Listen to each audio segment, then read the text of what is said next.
atau Porprov,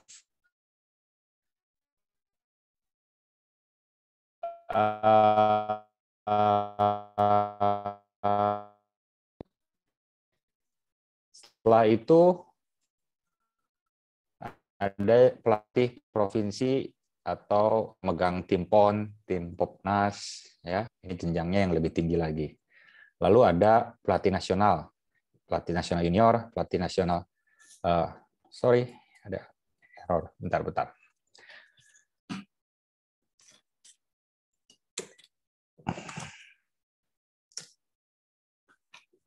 Ada pelatih nasional junior, senior, ya. Kebetulan saya pernah jadi pelatih nasional junior, bawa tim under 14, under 16 ke turnamen-turnamen bergu di luar negeri, ya. Lalu tingkatan lebih tingginya pelatih ITF. Pelatih ITF itu sama, biasanya membawa tim juga, tim ITF, under 14 ada, under 16 ada, under 18 ada, itu traveling juga ke berbagai negara, ya. Oke, lalu mungkin yang paling tinggi, yang mungkin banyak yang pengen di sini, jadi pelatih pemain profesional. Oke. Ini kurang lebih ada tahapan-tahapan pelatih atau karir pelatih yang saya ketahui. Mungkin ada level yang lain. Ya, itu sih Kak, benar-benar. Mungkin kalau di luar negeri itu ada biasanya pelatih sekolahan ya. Pelatih ya. sekolahan, pelatih ini College juga ya. gitu ya. Kalau klub di sini kan yang Kak Martin jelaskan tuh ya kayak sekolah tenis kayak Digita atau yang di kayak Kak Martin punya yang di Bandung gitu. Tapi juga ada pelatih itu apa private club gitu. Private club tuh yang kayak di misalnya di Bali gitu ya, ada villa apa Iya. itu atau itu ada juga pelatih-pelatih itu. Itu kalau di Oke, luar ya. negeri bayarannya Lumayan ya. bagus nih, ya, lumayan. Iya. Ya. Oke. Pelatih college juga ada ya, pelatih college Betul, betul. university ya di sana. Betul, pelatih university. Oke. Berikutnya saya mau membahas mengenai berbagai cara untuk mengembangkan pengetahuan kepelatihan. Jadi kita sebagai pelatih tentu saja harus terus belajar untuk kita menaikkan kualitas kita, menaikkan karir kita. Kalau tadi dari pelatih yang mendasar mau terus pengen lebih tinggi lagi ya tentu pengetahuan dan pengalaman kita harus terus diasah terus ya. Yang pertama ya pasti membaca buku atau artikel. Ini saya ingat banget, saya dari selesai lulus kuliah atau mungkin sebelum lulus lah, saya udah mulai bantu Tante Mes di Bandung, Ibu Meske melatih. Itu tuh saya sering udah senang baca artikel-artikel di majalah-majalah tenis luar negeri mengenai tips-tips melatih. Lalu saya mulai beli buku ya. Itu sangat membuka wawasan dulu ketika internet itu kan masih jarang ya. Jadi lebih condongnya ke buku, pesan dulu lama di luar, akhirnya datang baca, lalu coba praktekkan gitu.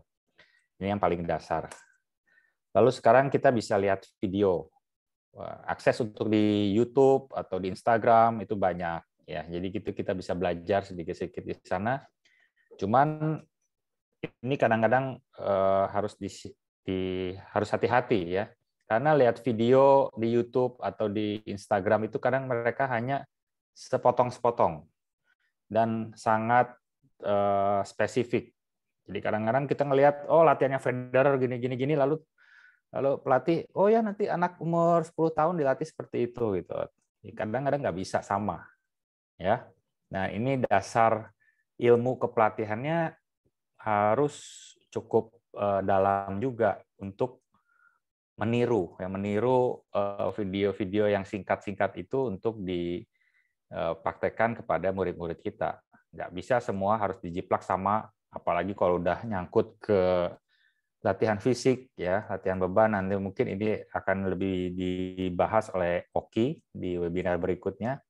Wah, nanti kita ikutan yang dilatih pemain pro untuk anak murid kita yang padahal belum punya dasarnya sama sekali, ya itu nggak bisa. Ya. Berikutnya ada belajar dari pelatih lain. Nah, ini juga sangat penting. Jadi jangan gengsi untuk berdiskusi kalau ketemu di turnamen, ketemu di mana, saya itu senang ngobrol, ada masalah apa, sharing, ikut camp apa, ikutan ngobrol, ya itu banyak banget saya bisa dapat ilmu atau pencerahan baru dari pelatih lain itu. Jadi meskipun itu bukan pelatih yang lebih dari senior dari saya, kadang saya ngobrol sama yang lebih junior atau yang sepantar, kadang-kadang tukar pikiran itu sangat baik, ya. Berikutnya belajar dari pemain. Nah, ini dia. Kadang kita ego pelatih bahwa pelatih paling benar, lalu anak didik itu selalu harus belajar dari kita. Itu enggak juga ternyata ya.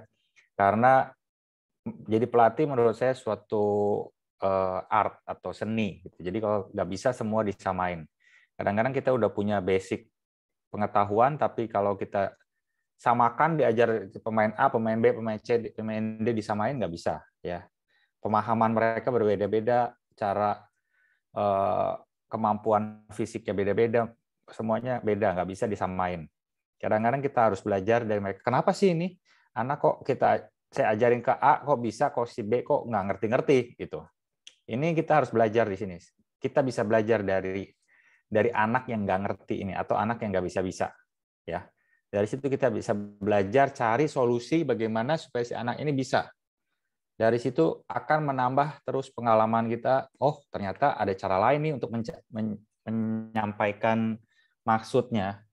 Ya, itu salah satu pembelajaran dari pemain yang tidak boleh diremehkan. Oke. Selanjutnya belajar dari orang tua pemain. Nah, ini juga nggak tahu, lalu kamu nggak ngerti apa-apa tentang tenis, udah diem gitu ya.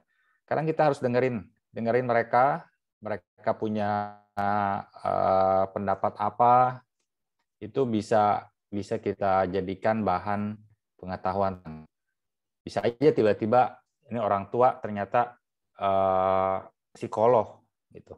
Wah, kan kita perlu nih psikologi pemain atlet, mungkin bisa dari sisi psikologinya umum, bisa sangkut pautkan di mana untuk melatih mental anak, ya itu yang jago bisnis ternyata. Kita bisa belajar nih bisnis, gimana kita mengembangkan bisnis tenis kita dari dia, gitu. Semacam. Berikutnya adalah mengikuti kursus atau workshop. Ya, ini juga saya dari dulu yang pernah ada pelatih Australia Bandung, saya ikut tuh, ada di lapangan Eldorado, saya ingat ikut baca, masih belum banyak ngerti, tapi lihat, oh iya dulu saya pernah dilatih begini, latih begitu, oh begini cara menyampaikannya kembali ke anak-anak. Di kursus atau workshop ini biasanya memang tidak ada ujiannya langsung, tapi kalau kita mau belajar juga akan sangat banyak ya. Ini banyak, sampai kita terakhir waktu itu saya sama Revo pergi ke Worldwide Coaches Conference di Bangkok, ya itu banyak ilmu baru ada, tapi yang nggak baru juga banyak ya. Tapi di situ juga kita ketemu dengan pelatih lain ya, lalu ngobrol, berbagi pengalaman, berbagi cerita. Di situ sangat bagus sekali menjalin network atau jaringan, ya, punya kenalan banyak, itu sangat penting untuk mendukung karir kita sebagai pelatih. Betul. Berikutnya ada yang terakhir adalah mengambil sertifikasi. Jadi ya ini suatu hal yang masih banyak didebatkan, bahwa saya sering dengar nggak perlulah pelatih punya sertifikat, nggak bisa melatih gitu ya. Memang betul juga ya, bukan berarti pelatih yang bersertifikat dia bisa jago ngelatih, ya enggak juga. Tapi kalau saya balikin, kenapa pelatih yang bagus tidak mau ngambil sertifikat. Itu. Ya. Itu saya selalu balikin kalau ada orang yang ngomong, belum tentu pelatih bagus, pelatih punya sertifikat bagus. Saya balikin lagi, pelatih bagus pasti bisa dapat sertifikat, pasti lulus gitu. Jadi jangan terlalu skeptis gitu sebutnya, bahwa satu jalan paling benar atau yang lain jalan yang tidak benar gitu. Menurut saya semuanya bagus kalau kita punya tujuan masing-masing ya. Misalkan sertifikasi ini penting kalau kita mau mengambil jalur pengen jadi pelatih ITF gitu. Kayak saya kemarin dapat kesempatan jadi pelatih ITF ke Florida ya karena saya mempunyai sertifikat yang cukup levelnya dan juga punya pengalaman dan punya rekomendasi dari pelatih-pelatih lain bahwa saya cukup pengalamannya untuk membawa tim ke luar negeri gitu. Ya, tapi ya ini semuanya dari sertifikasi. Ya. Tergantung, makanya perlu apa tidak perlu ya itu kembali lagi ke kalian. Tapi dari ambil sertifikasi ini jelas tutor atau memberikan menjadi penguji sertifikat ini, saya belajar juga lagi. Jadi kadang-kadang saya ingat lagi, ini ya, ada itu. Prosesnya terus belajar terus jadinya. Oke. Sampai sini ada yang mau tanyakan? Sertifikasi?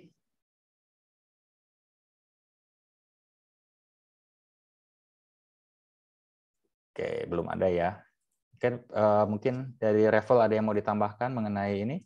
Ya, mungkin kalau kita yang bagiannya melihat video atau membaca buku dan artikel, kalau bisa yang ngelihatnya beberapa video dan baca beberapa buku dan artikel gitu ya. Jangan karena kita suka sama satu guru yang buat video ini, terus kita nontonnya itu terus gitu. Ada bagusnya juga nonton video-video yang lain juga. Itu karena setiap video-video dari luar itu mereka ada aspek-aspek tertentu yang mungkin beda dari yang lain, dan itu bisa ngasih kita ide. Belum tentu kita harus pakai semuanya persis sama gitu ya, tapi bisa memberikan ide, kalau di tempat saya bisa dibikinnya kayak gini gitu kan. Kan semua juga tergantung berapa anaknya, level anaknya ya kan. Ya. Dan itu benar yang Kak Martin bilang di waktu kita ikut workshop dan di coaching conference tuh banyak dapat teman-teman pelatih yang lain. Itu connection itu membantu banget karena kalau dari saya sendiri ada pelatih dari pengalaman saya ya, pelatih dari ini Vietnam, Pascal, kayaknya Kak Martin juga kenal. Itu ada muridnya yang datang ke Jakarta dan nyari sekolah tenis. Dan Pascal tahu saya, terus dia reach out ke saya, bilang ini apa ada anak pemain pertandingan mau pindah ke Indonesia nih, bisa nggak ke Jakarta, bisa nggak dipegang? Oke, gitu ya. Hal-hal gini bisa terjadi gitu ya kalau kita bisa ada connection sama pelatih-pelatih lain di luar. Sebaliknya saya juga pernah kirim pemain ke Singapura, pelatih dari Singapura yang ikut workshop juga saya kontak gitu. Dan dia mau ke daerah sini nih, ke deket akademinya kamu gitu, bisa nggak dipegang gitu. Ya.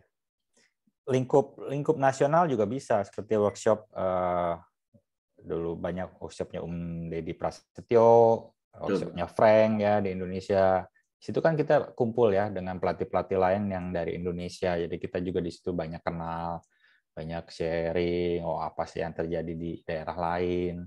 Itu memperluas wawasan banget ya. Oke, kalau nggak ada lagi, saya lanjutkan ya sebelum kita bahas pertanyaan-pertanyaan. Aspek-aspek yang harus dikembangkan oleh pelatih. Apa aja sih selain ilmunya sendiri, ilmu pengetahuannya sendiri tentang melatih, ya? Apa aja aspek lain yang harus dikembangkan oleh pelatih? Satu, yang tentu tadi pengetahuan akan tenis. Kedua, kemampuan bermain tenis. Jadi menurut saya jangan diabaikan ya, bahwa udahlah saya sih pelatih, saya nggak perlu jago main tenis. Ya betul, tapi at least setidaknya itu bisa ngasih contoh yang benar ya. Ngasih contoh yang benar, pukulan yang benar itu harus bisa. Oke. Atau kalau bisa lebih lanjut lagi, kita bisa jadi sparring hitting partner atau mukul rally dengan pemain yang kita latih, level permainan di mana ya kita usahakan kita bisa mengimbangi ya. Mungkin kalau kayak sekarang saya main lawan murid-murid saya udah kalah karena saya physically lari-lari nggak bisa gitu, nggak akan bisa ngejar kecepatan mereka. Tapi kalau cuma ngadu rally, saya bisa dan saya bisa bikin situasi rally-nya sesuai yang dia butuhkan. Oh ini si anak nggak suka bola slice, saya lakuin saya slice terus misalkan gitu. Atau anak nggak bisa bola top spin, saya harus bisa top spin terus. Jadi skill bermain tenis harus terus dikembangkan menurut saya kalau kita memang mau berkembang pelatihnya ke level yang tertentu ya. Tapi kalau memang misalkan kita bekerjanya banyak di pemula, ya seenggaknya itu satu bisa nunjukin oh ini tuh pukulan forehand yang benar, backhand yang benar, service yang benar. Ya, jadi jangan nggak udahlah nggak usah bisa karena sebenarnya kan bisa belajar, tadinya belum bisa pun jadi bisa gitu. Jadi jangan membatasi diri nggak usah latihan lah gitu. Akan sangat berguna kalau kita bisa bermain tenis dengan lebih bagus. Ketiga adalah keahlian manajemen. Jadi manajemen waktu ya. Kalau pelatih independen pun harus bisa manajemen waktu. Jangan sampai nanti tumpuk-tumpuk latihan satu sama lainnya nggak sinkron, harus pergi ke tempat lain, nggak ngitung waktu perjalanan. Ada yang kayak gitu, datangnya terlambat lah. Wah, itu kan nggak benar. Itu berarti manajemen waktunya nggak benar. Kalau kita yang punya akademi tenis atau bekerja di satu klub, ya harus bisa manajemen mengelola keuangan, manajemen pelatih lain, ya itu harus bisa. Keahlian manajemennya harus dikembangkan.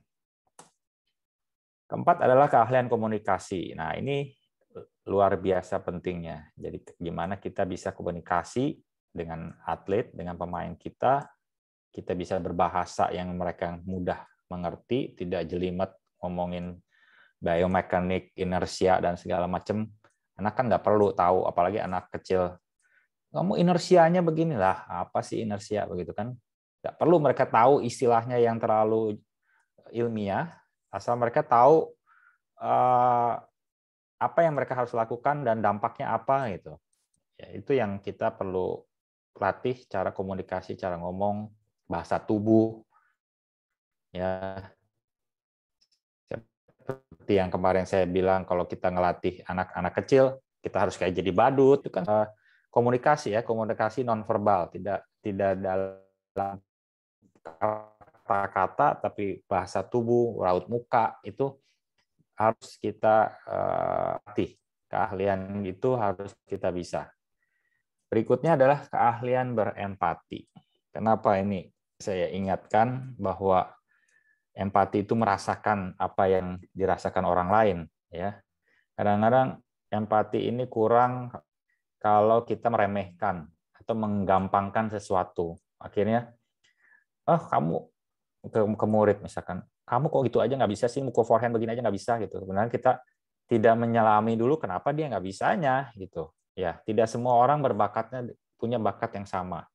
Semua berbeda-beda. Ada yang harus kita perlu tolong dengan cara yang lebih, mungkin cara yang berbeda. Caranya gimana empatinya gitu.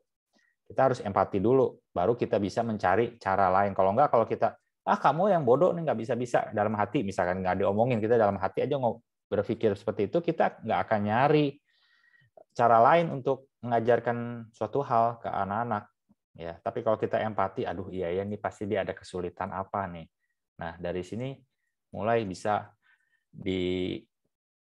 diolah lagi, mikir lagi, oh gimana ya caranya ini si anak supaya bisa gitu. Itu semuanya dari empati.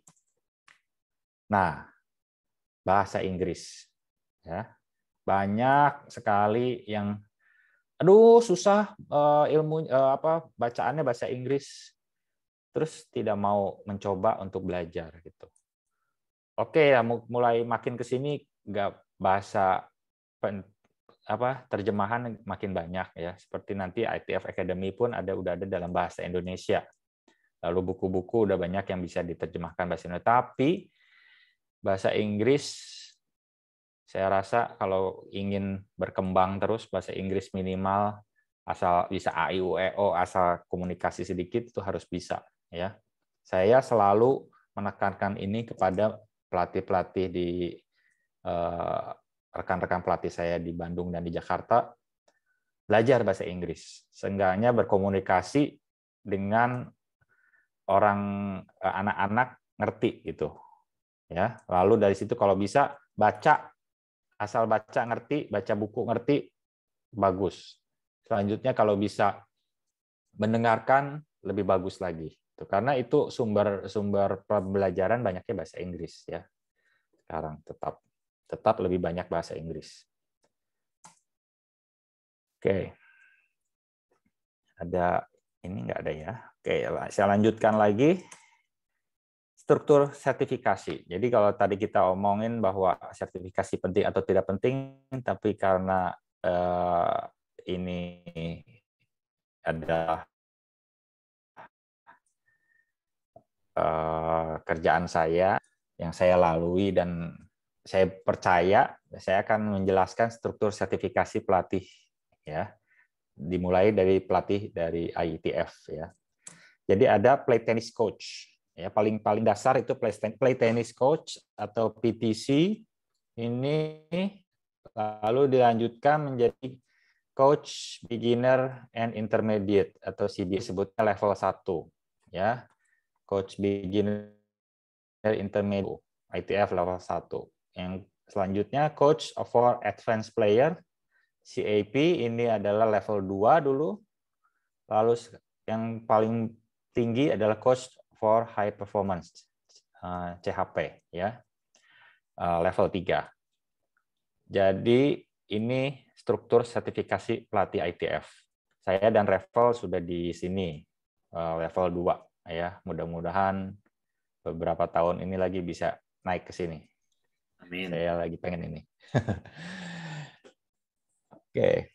Nah, ada suatu hal yang baru atau level 2, level 3-nya. Jadi di tiap tingkatan ke samping lagi berdasarkan pengalaman. Adalah senior level, ada expert level, ada master level. Jadi nanti ya dia di sini aja sertifikasinya, tapi dengan pengalaman dan ada sertifikasi dia naik pangkatnya. Istilah pangkatnya ke senior level, ke expert level, lalu ke master level. Begitu juga yang coach beginner dan intermediate, coach advanced player, semua ada ke sampingnya ya, nggak cuma satu arah aja. Oke. Nah, Indonesia sendiri, seperti yang kemarin sudah saya bahas, dan Bulani juga, kita sudah diakui oleh ITF untuk melakukan atau memberikan sertifikat pelatih sampai beginner, intermediate, atau level 1. Ya. Oke, jadi pelatih play tenis atau play tennis course, dan lalu pelatih beginner and intermediate CBI. Ini pun lagi kami godok lagi supaya bisa ada sertifikasi ke sampingnya seperti ini. Ya, nanti dari bidang kepelatihan akan merumuskan caranya bagaimana supaya ini bisa jalan. Ya. Nah, play tennis course itu atau pelatih play tennis itu apa sih? Ya, kursusnya 4 hari, 32 jam, jadi satu harinya 8 jam.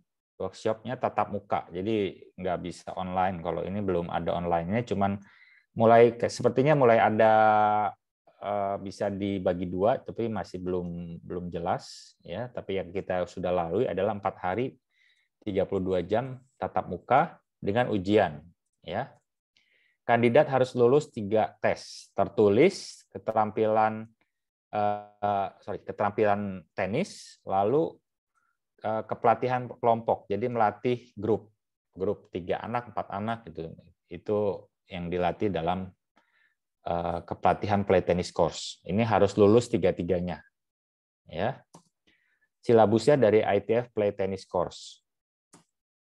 Nah, harus ada prakursus online, harus melakukan 6 materi atau lulus 6 materi di itfacademy.com. Ini untuk yang berikutnya. Ya, jadi Play Tennis Course yang berikutnya, tadi saya dengar dari Coach Peter ada Makassar minta katanya. Nah, nanti kandidat harus mengerjakan dulu prakursus 6 materi ini di itfacademy.com. Ya. Persyaratannya harus berusia 16 tahun minimal. Kompetensinya apa aja sih? Apa sih yang diajarkan di Play Tennis Course ini adalah untuk melatih pemula, baik anak-anak maupun orang dewasa ya, di klub maupun di sekolah. Jadi sangat diharapkan yang sudah lulus Play Tennis Course ini sudah bisa melatih pemula, anak-anak maupun dewasa ya. Memahami dengan jelas tujuan dan tahapan red, orange, green. Jadi Play Tennis Course ini basicnya adalah penggunaan bola merah, bola orange, dan bola green berdasarkan juga bentuk ukuran lapangannya, raketnya. Jadi bagaimana mengajarkan pemula melalui tahapan-tahapan red, orange, green ini. Oke. Berikutnya adalah memahami aturan dasar, taktik, dan teknik untuk pemula. Jadi Play Tennis Course ini juga bisa diikuti oleh guru-guru sekolah. Ya, kita akan mengajarkan ke mereka, bagi mereka yang belum bisa main tenis mungkin atau belum paham mengenai tenis secara mendalam, aturan dasarnya itu apa aja sih, taktik dasarnya apa aja untuk pemula, lalu tekniknya apa aja untuk pemula yang diajarkan. Yang terakhir adalah mampu menyelenggarakan kompetisi dalam klub atau sekolah. Ya, ini penting sekali dan saya masih banyak sekali pelatih yang kurang untuk punya inisiatif mengadakan kompetisi dalam klub. Jadi yang banyak sekali selalu ngomong, aduh nggak ada turnamen di daerah saya, PLT-nya nggak aktif, gini-gini. Kenapa nggak coba bikin sendiri gitu? Dan kalau sudah ikut kursus pelatih Play Tennis Course, sudah lulus, itu sudah diajarkan bagaimana menyelenggarakan kompetisi. Ya, diharapkan yang di sini ada beberapa yang sudah lulus Play Tennis Course, nggak cuma melatihnya aja, coba bikin kompetisi. Kecil-kecilan, 4 anak, 3 anak yang dulu juga nggak apa-apa, tapi belajar cara organize-nya gimana, ya, lalu mengumumkannya gimana, lalu sistem pertandingan seperti apa. Dari dikit-dikit makin lama makin banyak, atau bikin kompetisi antar klub. Oh, kita ajak tuh teman kita di kota sebelah, misalkan, ayo datang yuk. Pertandingan persahabatan, cukup seperti itu. Ya. Nah, ini yang sedang digodok juga. Jadi yang tadi yang ke samping ya, pelatih senior Play Tennis Course itu diharuskan sudah mempunyai 4 tahun pengalaman. Jadi misalkan bulan ini nih, tahun 2021 lulus Play Tennis Course, dapat sertifikat. 4 tahun ke depan, dia baru disebut pelatih senior Play Tennis Course. Gitu.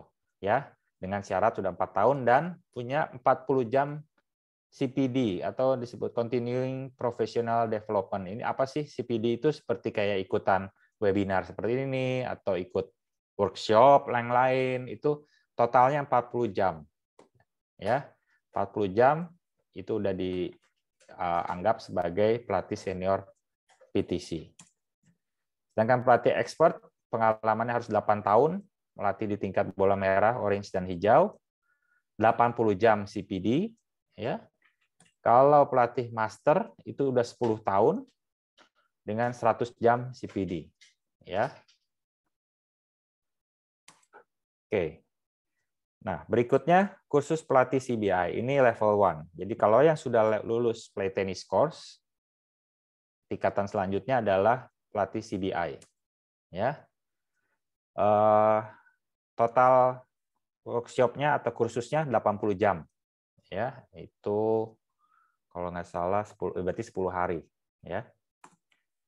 Kandidat harus lulus semua tes tertulis, keterampilan tenis, nah, kepelatihan individu dan kelompok. Kalau tadi yang play tennis course itu hanya kepelatihan kelompok atau group lesson, kalau yang CBI ada tes individual lesson atau private, ya, itu bedanya. Silabusnya beda dari ITF, CBI manual, sudah beda buku lagi.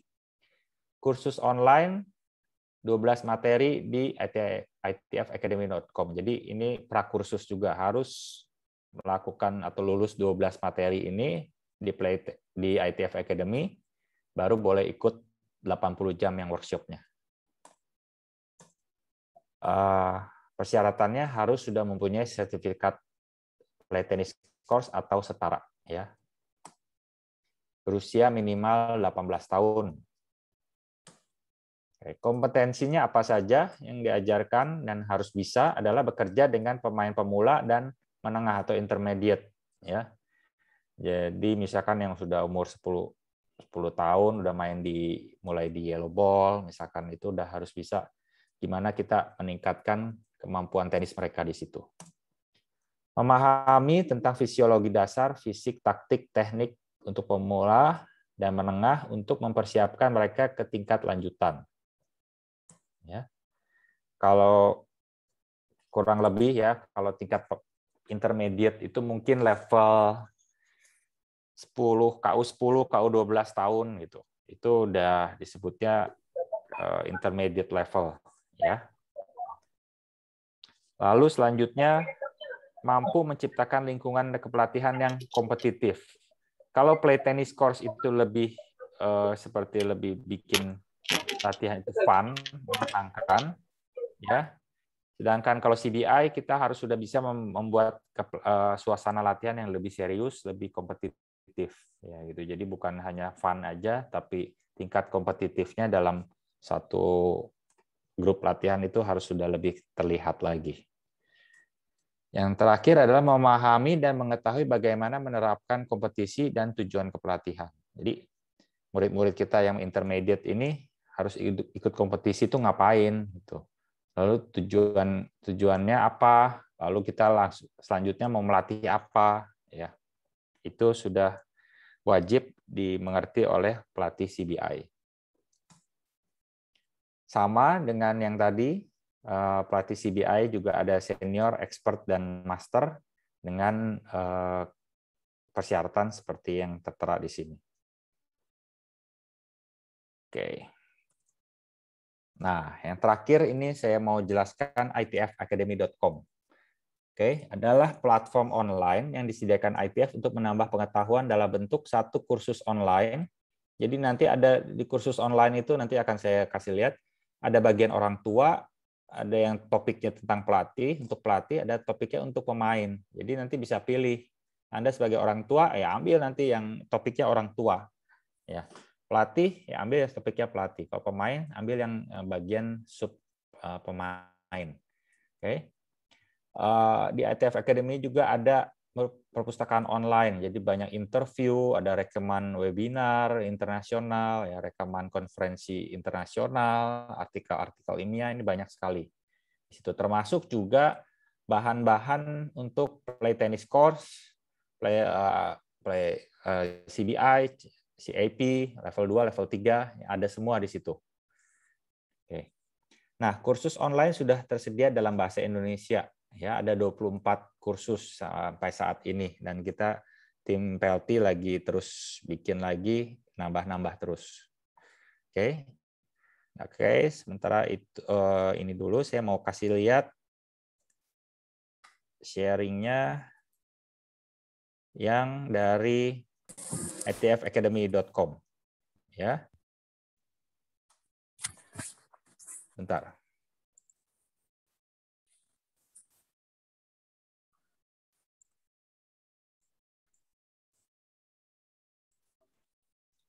Oke, nah ini dia tampilannya. ITFacademy.com. Semua harus bikin login dulu, ya.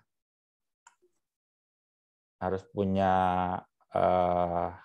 account dulu, gratis. Ini tinggal bikin, lalu login.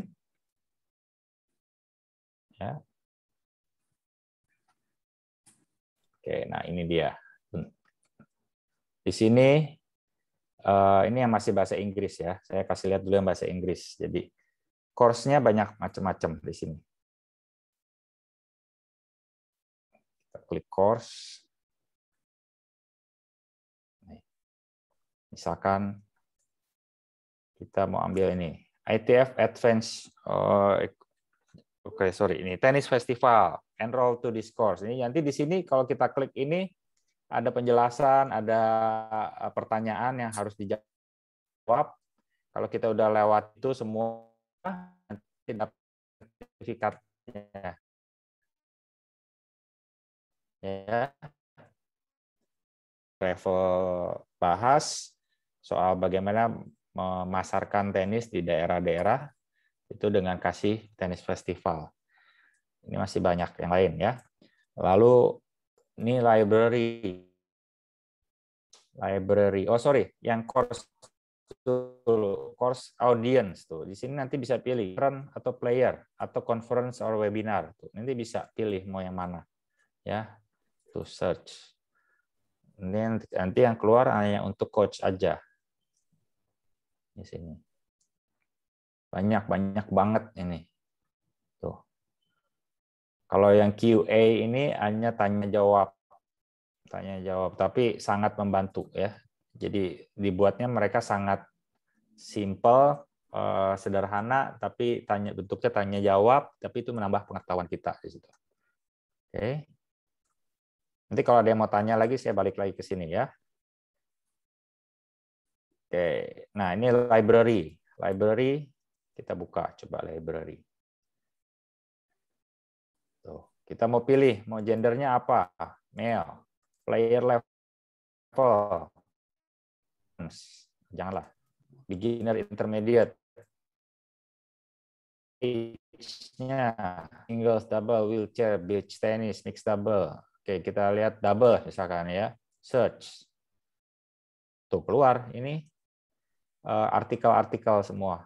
Semua yang berhubungan tuh, ada yang Martina Hingis at 2021 ITF World Participant Conference, ini yang saya datang sama Revel dan beberapa pelatih Indonesia. Oke. Banyak di sini ya, bisa. Oh enggak, ini yang 2021 yang online kemarin. Videonya ada tuh banyak. Ya, ini benar-benar sangat banyak. Sampai kayaknya nggak akan habis kalau pengen, nggak cukup maksudnya waktu untuk bisa lihat ini semua. Oke, nah kita lihat yang bahasa Indonesianya. Nih, ini tinggal klik Indonesian. Adanya di course sih, di kursus tuh, kursus di sini ya, kursus.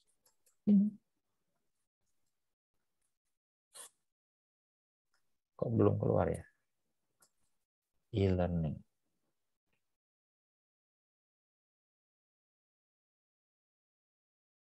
Oke. Nah,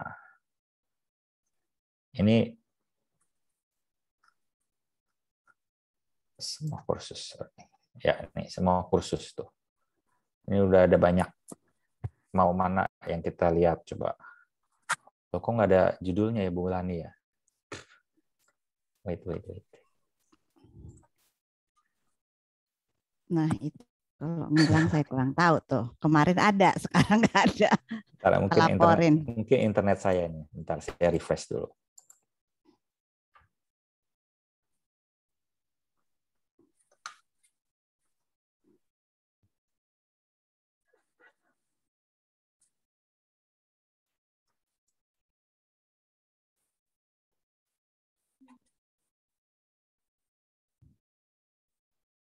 Nah, ini kita coba nih yang udah ada ya. Tanya jawab latihan yang berlebihan dalam tenis dasar, daftar kursus. Kita coba nih.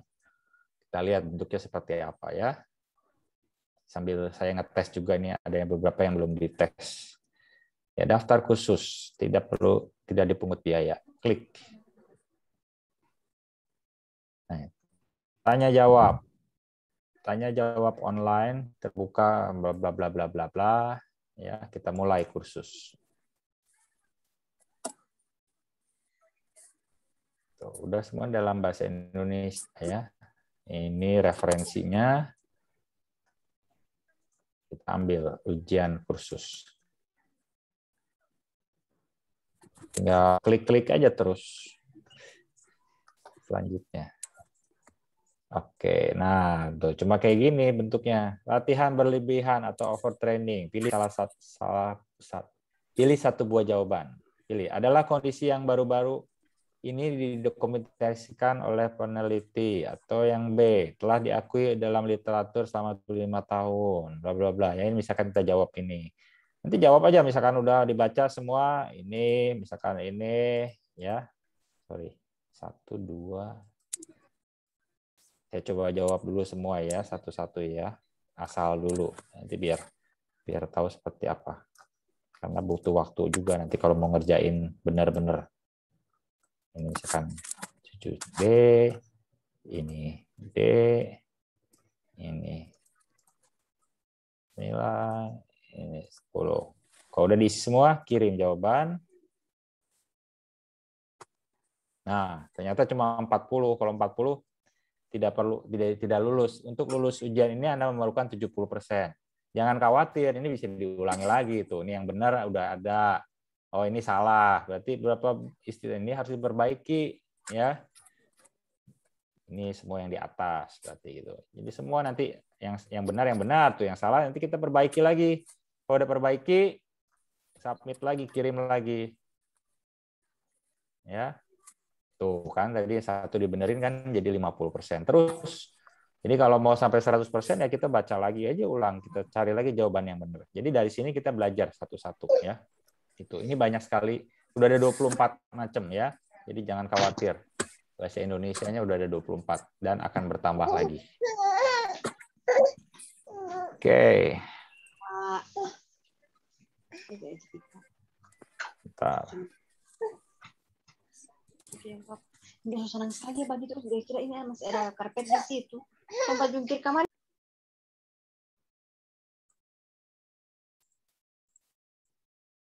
Share screen. Screen terakhir yang mau saya share adalah ini. Pesan dari saya untuk para pelatih bahwa kata-kata ini harus diingat. You never change your life until you step out your comfort zone. Jadi kalau kita ingin berubah, ingin maju lah ya, ingin lebih dari sekarang, kita itu harus berani mencoba sesuatu yang baru dan keluar dari zona nyaman kita. Jadi nggak bisa, aduh udah enak nih seperti ini, saya nggak mau rubah cara melatih saya gitu. Hal simpel aja. Saya baca buku, misalkan tadi habis ikut ATF Academy atau ikut play tennis course atau apapun, tapi hanya tahu saja itu nggak ada gunanya kan.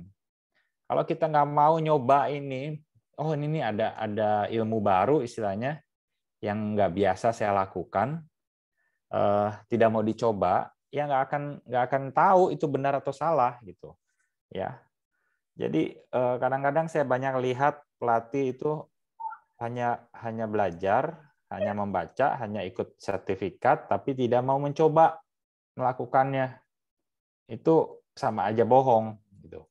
Cobain dulu, praktekin dulu ke murid-murid kita, lihat dampaknya seperti apa, baru kita bisa memutuskan, oh ini metode ini cocok atau tidak dengan situasi dan kondisi dan kepribadian kita. Ya, kalau nggak dicoba dulu, karena udah biasa kok, atau yang paling sering adalah saya ngelatih begini pun udah banyak yang juara gitu murid saya, itu ya nggak bisa disalahin juga sih, cuman kenapa nggak nyoba gitu, kenapa nggak nyoba sesuatu yang baru, toh orang bikin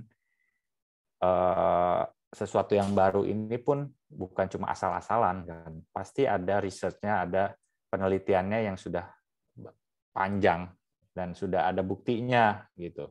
Saya selalu berpikir seperti itu. Kenapa kok pelatih-pelatih luar pakai metode gini? Kenapa nggak yang dulu gitu? Pasti ada alasannya dan itu harus kita coba. Oke. Itu dari sisi kepelatihan. Dari sisi yang lain juga misalkan contohnya saya dulu di Bandung sudah punya akademi sendiri, ada bisnis juga di Bandung, keluarga di Bandung, semua hidup udah enak lah. Tidak berlebihan, tidak juga kekurangan, tapi hidup saya enak gitu. Tapi ya begitu aja, saya tahu kalau saya tetap di Bandung, ya kepelatihan saya bisa berkembang, tapi tidak akan melejit. Gitu. Lalu tiba-tiba saya dapat tawaran untuk melatih di Jakarta. Wah, itu. Terima jangan nih ya, kayaknya capek deh di Jakarta nih. Tuntutannya begini, orang tua Jakarta begini. Wah, pikiran-pikiran udah banyak macam-macam gitu. Tapi akhirnya saya memutuskan saya harus terima ini kalau saya ingin menantang diri saya untuk lebih bagus. Gitu. Jadi saya akhirnya terima, saya ke Jakarta dan betul ya di sini tantangannya berbeda. Tapi saya tahu dengan saya melalui ini semua, saya akan jadi pelatih yang lebih baik. Gitu. Oke, itu saja. Mungkin ada tambahan dari Revo mengenai yang sudah diberikan. Ya, Silakan, ini Revo. sebenarnya mau ngomongin, aku mau tambahin satu. Ya. Ini cara, jadi kan gini, kita emang di Indonesia ada kendala bahasa Inggris ya. Jadi nggak semua bisa bahasa Inggrisnya lancar.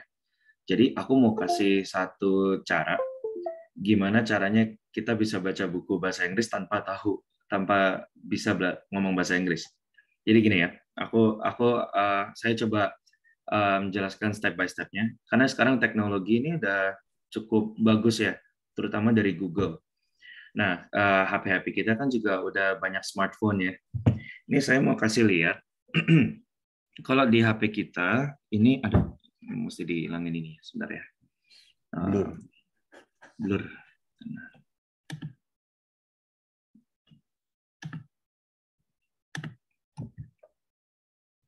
Oke, kelihatannya. Oke, ini saya mau kasih lihat satu nih. Aduh, kelihatan nggak ya?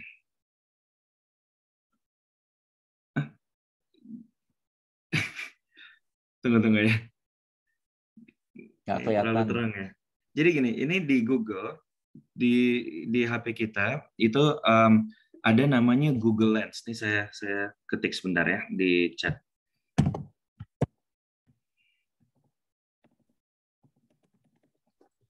Nah, di Google Lens ini kita bisa pakai HP kita ya. Itu dia ada satu icon. Aduh, iconnya nggak kelihatan di sini di kamera. Jadi ada satu icon di Google. Ini Google Lens itu kalau kita arahkan kamera kita ke satu tulisan yang bahasa Inggris gitu ya atau bahasa apapun, dia bisa mendeteksi bahasanya dan kita bisa minta untuk ditranslate ke bahasa Indonesia gitu. Jadi kalau misalnya kalian mau coba ya gitu benar Tante Lani. Seperti yang Tante Lani kasih lihat ya, itu Google Lens-nya bentuknya seperti ini. Itu ada di atasnya ada tulisan Google Lens ya. Dan ini mungkin saya bisa ini ya, saya kasih contoh ya.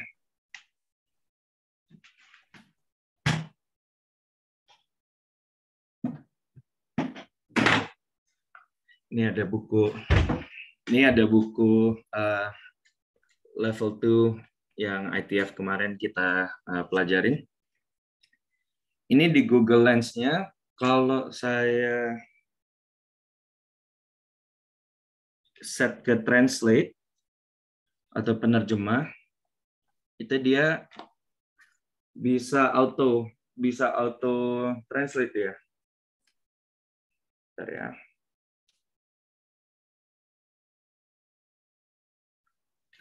Sebentar.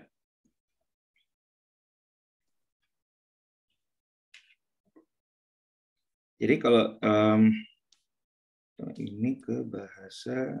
Jadi ini harus di-set dulu ya. Jadi translation-nya itu harus di-set ke bahasa Indonesia dulu. Oke. Nanti di sini. Nah, ini ya. Ini saya ada foto. Tulisannya kan di bukunya Advanced Coaches Manual. Di sini begitu ditranslate jadi pelatih lanjutan manual gitu ya. Nah, Nice. kalau misalnya kita buka bukunya, itu dia akan menerjemahkan satu-satu tuh. Benar-benar kalimat per kalimat, paragraf per paragraf bisa ditranslate. Mungkin karena ini menurut saya cukup baru ya, tapi jadi mungkin terjemahannya belum bisa clear banget. Ada mungkin beberapa kata-kata nggak bisa diterjemahin ke Indonesia gitu ya, mungkin. Nah, tapi secara umum kita akan bisa mengerti. Jadi tadi saya juga, karena saya udah tes sambil ini, saya udah tes pas baca buku di bukunya, saya translate ke bahasa Indonesia, dia cukup bagus gitu. Ya ini salah satu cara aja untuk kita coaches semua di Indonesia ya, supaya kita bisa mulai baca nih. Jadi kita nggak ada halangan lagi ya. Ini emang Google bagus sih, dia bisa bikin kayak gini. Ini karena kan tujuan dari ini kan supaya orang-orang kalau keluar negeri baca-baca tulisan di luar negeri gitu, jalan atau apa instruksi itu nggak harus bisa bahasanya gitu ya. Jadi bisa pakai Google Lens ini gitu. So, semoga itu berguna untuk coaches di sini. Halo Lope. Linknya udah saya tulis di chat untuk Yeah. Google Lens. Thank you Tante Lani. You're welcome. Jadi itu semoga bermanfaat ya. Itu untuk bisa juga di-share ke teman-teman coaches yang lain. Karena ini benar-benar berguna banget gitu untuk kita punya edukasi ke depan. Terima kasih. Sip. Thank you, Rebel. Oke, kita mulai tanya jawabnya deh ya. Oke, dari Pak Herli ini udah yang sertifikat, nanti di-share di itunya ya, linknya ya, Rebel ya. Ya, nanti setelah kita sesi tanya jawab, nanti saya share formnya setelah sesinya. Nanti tinggal isi Google Form di situ ya. Oke, berikutnya dari Coach Nur Kendari. Sertifikasinya untuk saat ini masih susah ya didapatkan karena pandemi. Bukannya bisa juga, toh udah ada pertandingan yang dilakukan. Ya betul, memang udah mulai ada pertandingan. Sertifikasi yang mudah-mudahan nih ke depan, beberapa bulan ke depan udah mulai bisa ada. Ya, udah ada beberapa yang mengajukan dari daerah, play tennis course dulu tentunya. Semoga sudah bisa terlaksana. Biasanya sih kendalanya mungkin dari izin ke pemerintahan ya Bulani ya, atau gimana deh? Izin ya itu keramaian kan untuk Iya. ada maksimum ya berapa boleh adanya seperti itu.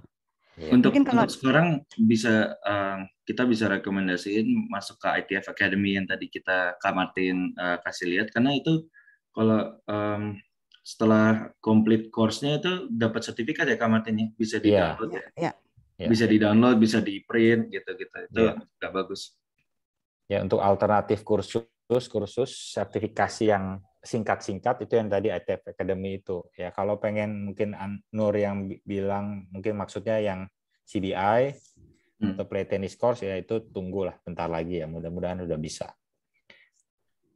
Oke, berikutnya Pak Jumat berharap coach di Indonesia ada sertifikasi coach level 2 agar kita yang bahasa Inggrisnya kurang baik ada yang translate. Ya, mudah-mudahan salah satu dari saya, Revel atau Peter atau Oki atau siapa yang udah level 2 bisa dapat lulus level 3 dulu. Karena kalau belum ada yang level 3 di Indonesia, kita nggak bisa ngasih level 2 gitu. Ya, jadi syaratnya kayak dosen S1, jadi dia harus S2 gitu kan. Seperti itu ya. Ini kalau salah satu dari kita udah ada yang level 3, nanti kita bisa bikin level 2 di Indonesia. Masalahnya juga level 3-nya kan tidak banyak ya dalam setahun kelasnya ya. Dan sangat Dan dibatasi jatahnya juga sekali pesertanya, dibatasi. ya. Ya. Jadi kita udah berapa tahun nggak dapat bulan ini ya. Ada 3 kali Sedih ini. sekali. Kita lagi nunggu kalau yang sekarang ini kan level 3 itu masih di Valencia ya, di Spanyol. Jadi kita lagi tunggu kalau bisa di regional udah boleh, maksudnya Di Asia. di Asia. Jadi kita akan apply yang untuk ikut yang di Asia. Jadi tidak terlalu susah aplikasinya. Iya. Oke. Berikutnya Pak Herli Said dari Sul apa nih? Sulbar ya. Oke. Kalau baca buku, artikel, dan video itu sifatnya pasif, tidak akurat. Yang diinginkan akurasi setiap gerakan pukulan dalam tenis. Bagaimana cara mengatasi hal ini? Ya betul Pak. Jadi kalau kita baca video itu kan memang pasif, kita nggak bisa lihat langsung ya. Ya paling bagus adalah ikutan workshop secara tatap muka langsung. Ikut workshop itu kita lihat benar-benar peragaan segala macam dijelaskan. Kalau kita mau bertanya juga bisa langsung dijawab oleh tutornya, atau ikut yang sertifikasi juga bagus itu, karena di situ dijelaskan step by step semua ilmunya ya, berdasarkan ilmunya mendalam ya, di biomekaniknya seperti apa, misalkan kalau pukulan ya dasar biomekaniknya apa, kenapa pukulan forehand harus begini, lalu harus yang dibenarkan mana, ada yang tidak perlu dibenarkan karena itu memangnya personal preference gitu kan. Kita lihat juga misalkan forehand, tiap pemain dunia juga beda-beda, backswing-nya beda-beda, grip-nya beda-beda. Kenapa nggak disamain semua? Itu karena ada personal preference, tapi dia tidak melanggar hukum biomekanik. Itu yang secara ilmiahnya gitu. Itu biasanya kita baru bisa jelas kalau sudah ikut workshop tatap muka, seminar ya. Ada hal lain sih yang bisa, sebenarnya saya banyak pengalaman, saya bawa murid saya untuk mendatangi pelatih lain ya. Jadi kita belajar dari pelatih itu, salah satunya pelatih yang menurut saya punya pengalaman lebih hebat dari saya bawa bisa seminggu atau 2 minggu kan sama murid saya, dan saya ikut belajar di situ. Itu jelas banget kalau itu udah benar-benar praktek nyata langsung dia. Apalagi kalau si pelatih yang kita datangi itu orangnya enak ya, mau bagi ilmu gitu. Wah, diajari macam-macam, itu enak banget kalau langsung gitu. Ya. Saya boleh tambahkan sedikit nggak, Martin? Ya. Oke, saya rasa semua tahu ya kalau saya sebetulnya background saya itu bukan dari tenis. Jadi karena saya tahu saya itu backgroundnya bukan dari tenis, jadi kan nol banget ya. Kalau dari sisi tenisnya, kalau dari sisi manajemennya it's not a problem gitu. Jadi tapi karena saya tahu seperti itu, saya sering ikut lihat courses di ITF Academy. Saya paham bahwa ada juga mungkin untuk pelatih-pelatih yang otodidak ya, yang tidak tahu teorinya, bukan teori ilmiahnya.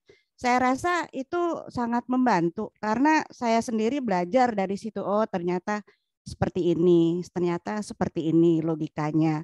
Ilmiahnya kenapa pendulumnya begini, kenapa biomekaniknya seperti ini, kenapa inersianya seperti ini. Dari sisi saintifiknya kebetulan saya udah ngerti kan, karena semua olahraga saya rasa ada background itu semua digunakan. Tapi kenapa ini relevansinya di tenis seperti ini? Ya, saya nggak mungkin bilang saya akan jadi pelatih, enggak. Tapi setidak-tidaknya, ilmiahnya ini saya bisa ngerti gitu ya. Jadi yang otodidak itu bisa, kenapa ya ternyata begini, ternyata teorinya seperti ini gitu maksud saya. Jadi walaupun mungkin bapak-bapak tentunya para pelatih sudah advance ya, knowledge-nya dibanding saya obviously, tapi untuk yang otodidak saya rasa tetap akan membantu. Dan saya rasa kalau masalah tadi kembali udah masalah bahasa, Revel udah membantu dengan Google Lens. Lalu saya rasa Revel fasih bahasa Inggris, saya fasih bahasa Inggris, Martin fasih bahasa Inggris. Tapi mulanya kita semua nggak bisa bahasa Inggris. Jadi kita harus belajar. Saya kalau baca apa yang saya baca di awal-awal belajar bahasa Inggris, pengen ketawa sendiri karena nggak ngerti. Jadi maksudnya poinnya adalah jangan terintimidasi dengan bahasa Inggris. itu semua bisa kita kerjakan kok. Maksudnya apalagi sekarang banyak YouTube, kalau kita dengar program-program dalam bahasa Inggris, lama-lama di kuping bisa kok. Saya juga kadang-kadang kalau ibu-ibu kali di sini jarang ibu-ibu nonton drakor, lama-lama juga sedikit-sedikit ngerti baca Korea gitu ya, kasarnya maksud saya gitu kan, ngerti lah annyeonghaseyo gitu atau apa gitu. Saya rasa telinga kita tuh kalau kita sering diekspos, apalagi terutama bahasa Inggris ya, jauh lebih banyak exposure-nya. Demikian aja tambahan saya. Terima kasih. Ya, betul sekali. Terima kasih Bu Lani. Ya. Jadi yang bahasa Inggris ya, kalau boleh share juga, saya dari bayi sampai besar ya di Indonesia, terus nggak pernah sekolah di luar juga, toh tidak menghalangi saya dari SMP SMA juga saya sekolah nasional biasa, tidak harus fasih bahasa Inggris, tapi saya waktu itu nggak dilesin juga sama orang tua bahasa Inggris, benar, cuma sampai SD kelas 6 saya ingat les bahasa Inggris, lalu setelah itu nggak pernah les lagi. Tapi ya itu, saya senang baca, saya senang dengar gitu ya. Film kartun dulu mungkin waktu kecil, tapi ya lama-lama jadi fasih, bisa mendengar dulu kan, bisa membaca. Ngomong itu memang baru belakangan ini saya mulai bisa ngomong pakai bahasa Inggris, maksudnya lebih lancar gitu. Itu juga dengan lidah-lidah keluh dan tensis yang salah, pokoknya nggak benar, pokoknya, tapi orang luar negeri ngerti lah, orang Inggris ngerti kita mau ngomong pakai cara salah segala macam, tapi mereka ngerti gitu. Yang penting bisa ngomong dulu. Itu ya. Oke. Selanjutnya Pak Muslika, materinya di-share di grup Play and Stay ya, Coach. Oke, nanti saya share materi ini.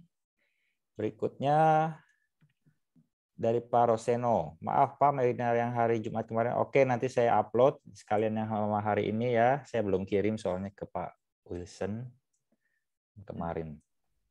Berikutnya dari Pak Ferry. Ferry, kapan rencana sertifikasi level 2 Coach dilakukan? Karena sekitar 100 pelatih ITF level 1 ada di Indonesia. Mereka sangat mengharapkan peningkatan statusnya. Kalau dilakukan di luar negeri lebih berat bagi pelatih kita sehingga lebih meringan. Betul Pak Ferry, tapi kita lagi merintis dulu dari play tennis course karena ini semuanya silabusnya juga baru dan tahapannya berbeda play tennis course. Jadi strategi dari bidang kepelatihan PLT pun inginnya play tennis course dulu, ada banyak yang lulus, lalu level 1 1 kali atau 2 kali, baru nanti kita coba level 2. Ya.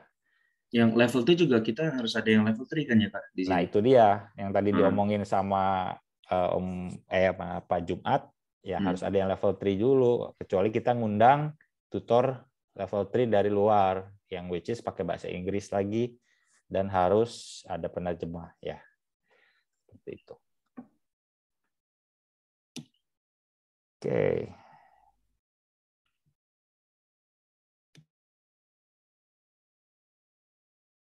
Ada lagi pertanyaan lain?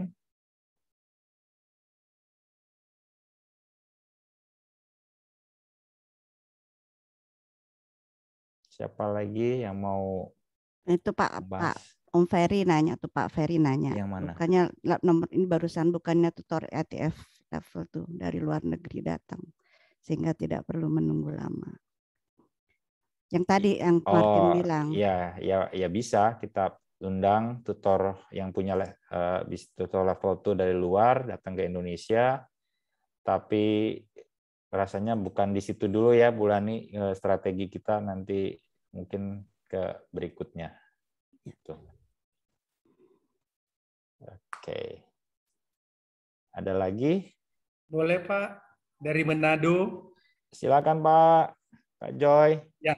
Ya, selamat malam Pak Martin, Pak Revel, teman-teman sekalian. Saya mungkin bukan satu-satunya yang di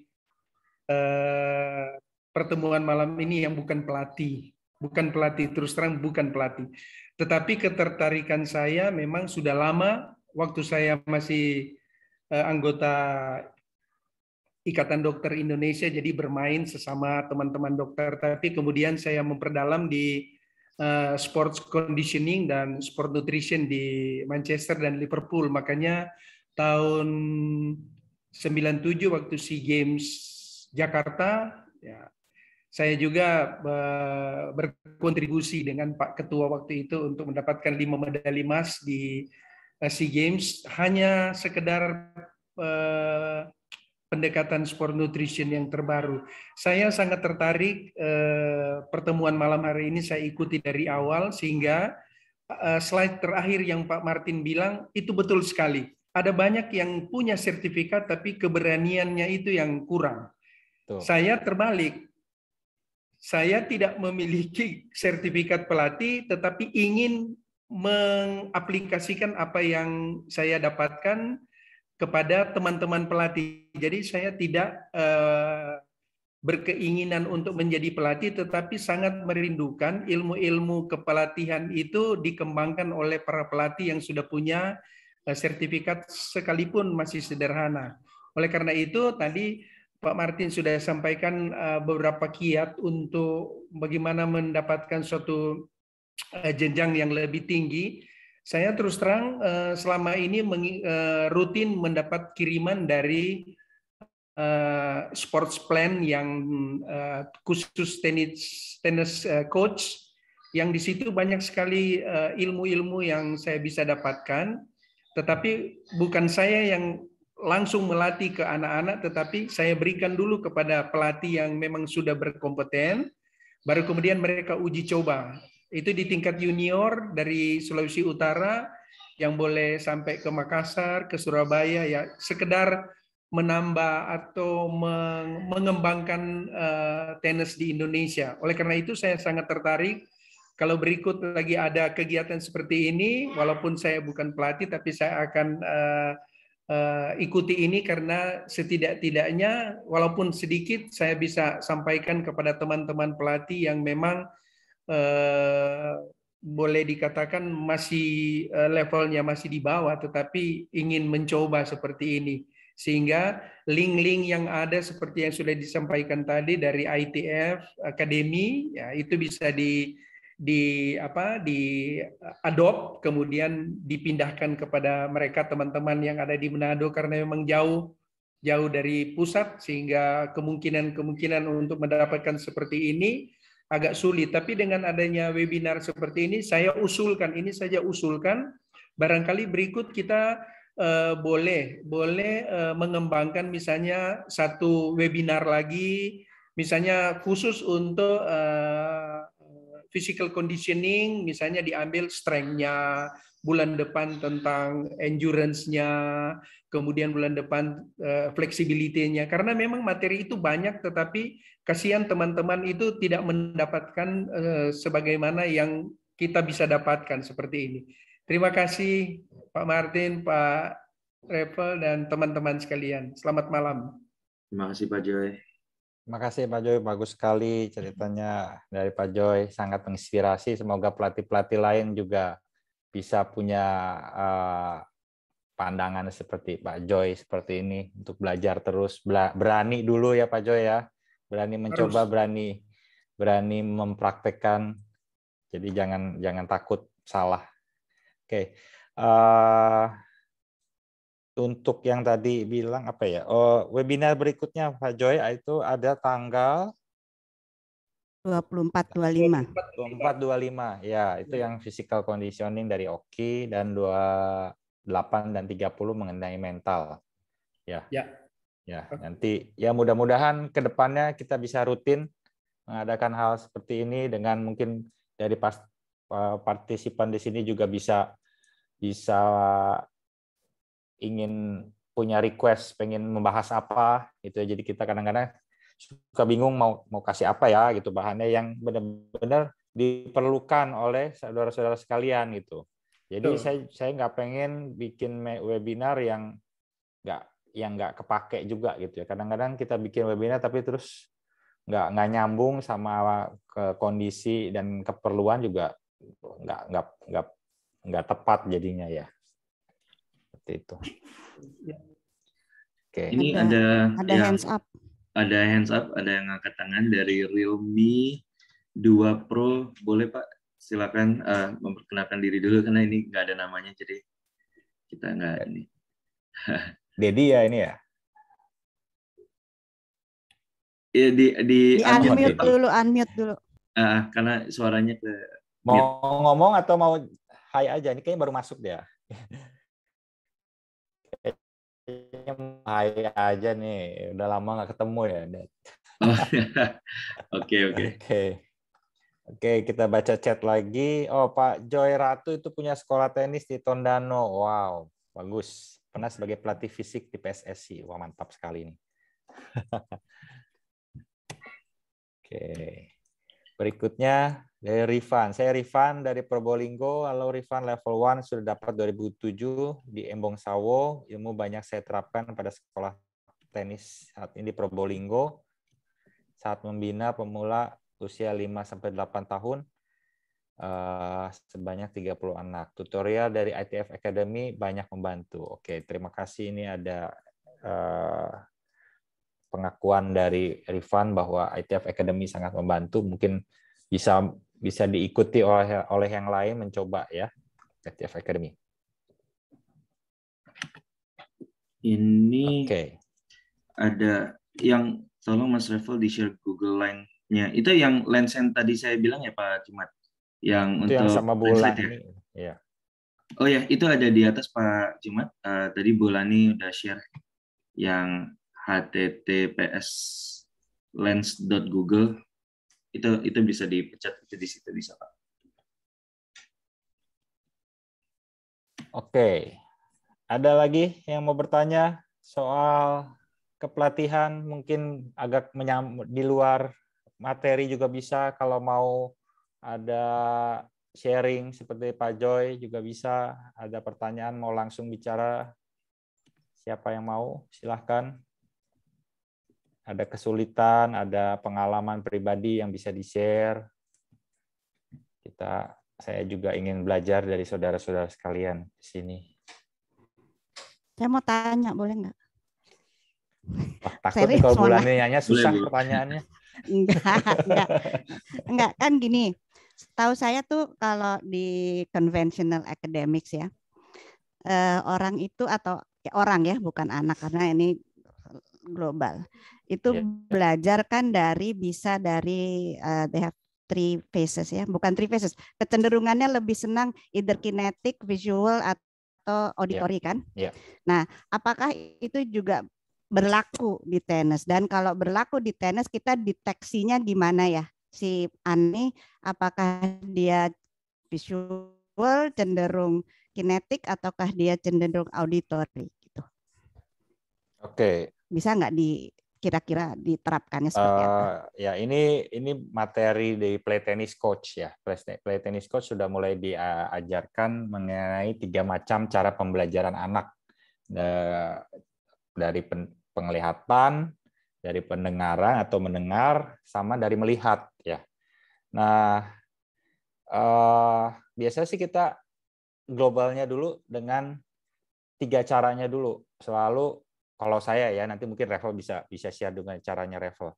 Kalau saya selalu ngomong dulu, lalu saya kasih pergerakan, kasih gerakannya gitu. Saya kasih contoh gerakannya. Biasanya dua hal itu dulu. Kalau dia ini nggak bisa, baru saya bantu dengan dia bantu gerakan tangannya gitu, misalkan ya seperti itu. Jadi yang pertama pasti saya ngomong dulu, lalu saya kasih contoh. Kalau nggak bisa saya bantu gitu.